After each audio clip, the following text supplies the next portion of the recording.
षडैश्वर्य पूर्णानंद विग्रह याहार, हे न भगवाने तुम्ही कह निराकार. Chaitanya Mahaprabhu is continuing his analysis of the import of the Vedas, and he's saying that the absolute truth is a person. So in this particular case, the reasoning he's giving is that the form of the absolute truth is Shadaishwarya Purna.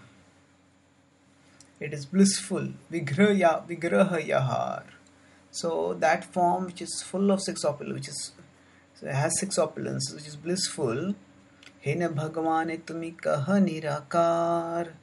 So how can you say that form which is so blissful, that form which is so filled with opulences,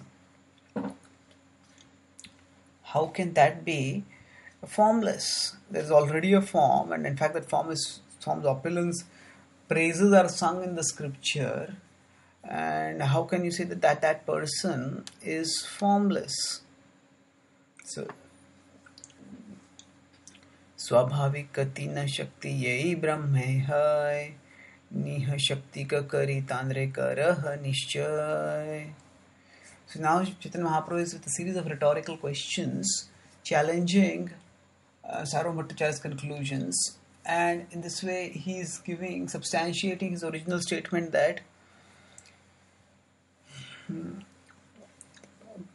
the Vedanta Sutra, the Brahma Sutra which he uses over here, the Vyasa Sutra or Brahma Sutra, is originally clear, but your explanations are like a cloud covering the sun.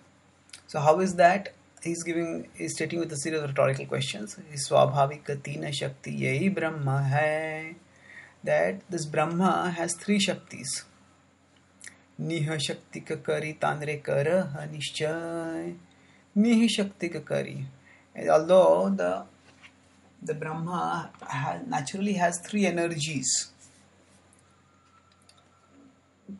What are those three energies? There is external, internal, and marginal potencies. There is, it's mentioned in that verse will be quoted next. We will come to that from Vishnu Puran. So, but that Lord who has energies, you are saying Ni Shakti ka kari tandre karah nishchay.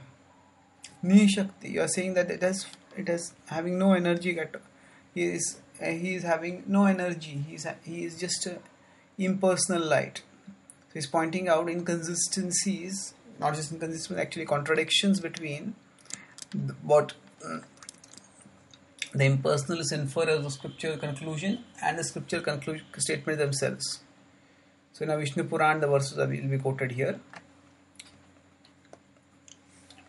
This is Vishnu Shakti Para Prokta Kshetragya Tata Para Avidya Karma Sanyanya Tritiya Shakti Rishyate. So Vishnu Shakti Para Prokta. So Para is transcendental. Vishnu Shakti Para Prokta. There is one energy of the Lord which is transcendental. Kshetragya Tata Para. That which is there's one which is the Para or transcendental Shakti, then another Shakti which is Kshetragya. That of course refers to the souls. And that also is Para. That also is spiritual. We as souls have consciousness, and in that sense, transcendental. Avidya karma sangyanya. Avidya karma sangyanya. Avidya karma refers to that which causes avidya and impels one to do karma. So avidya refers to forgetfulness or ignorance of our spiritual identity, and karma refers to fruitive activity done especially for the seeking material fruits.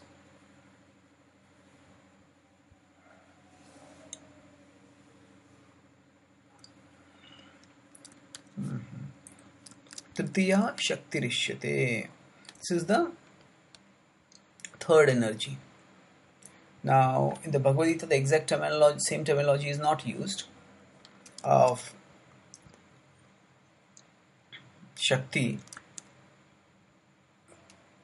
but it is the word that is used is Prakriti. Now, technically speaking, if you look at the concept that Krishna is talking about, it is quite similar in both cases.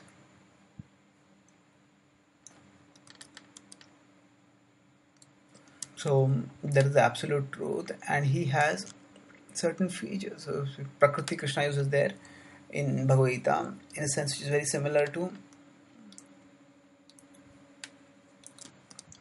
what is Prakriti here. What is Shakti here and Prakriti are used in a very similar sense over there. And ya kshetragya Shakti sa veshchita nrupa sarvaga samsar tapan khilan avapnoti atra santatan. Ya kshetragya Shakti sa ya kshetragya Shakti sa.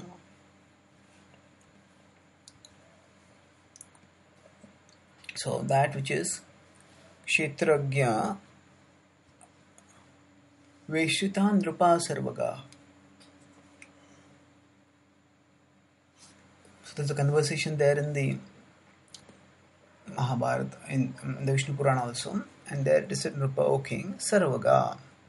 It is capable of going everywhere. That means the soul can determine the destination, whether to go to heaven or to go to hell. Wherever the soul wants to go, it can go. Samsara tapan akhilan avapnoti at santatan. Although the soul can even go to the spiritual world and be liberated, but its soul can get misdirected and stay in the material world. Samsara tapan akhilan. And here in the material world, the soul can suffer the miseries of material existence. Avapnoti atra santatan. Avapnoti gets. Atra santatan. Santatan means in this material world to suffer misery. So here he's talking about the predicament of the soul. That the soul has the potential to be liberated, to go to the spiritual world. Soul, by misusing his desire, stays in the material world and gets bound. Taya tirohit tatvacha shakti kshetragya sangita sarvabhuteshu bhupala taratam yena vartate. Taya tirohita tatvacha. So, being freed from that influence of Shakti Kshetragya Sangita. Shakti Kshetragya Sangita, known by the name of Kshetragya, Sarvabhuteshu Bhupala. Taratamyena Vartate. It exists in different bodies with the consciousness manifested to different degrees. So here the point that is being made is that although the soul is one, it is different souls are manifested because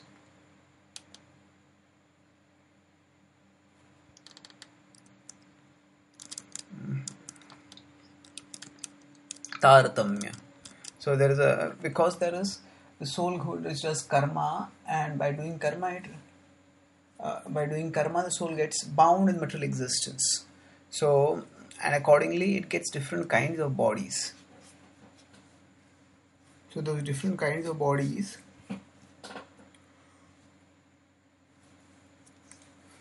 are what cause the soul's entanglement, and are they also not just cause the soul's entanglement?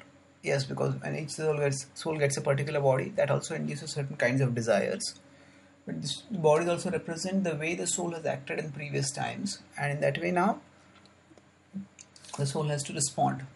So in general, the important thing to recognize is that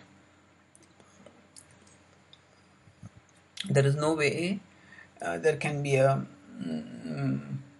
utter difference, because there's the same consciousness that pervades all living beings, and that consciousness manifests from the absolute truth. So in this way, Chaitanya Mahaprabhu is going on and analyzing transcendental reality in a steady progression, he's putting it in a hierarchy that helps people to become elevated. Thank you.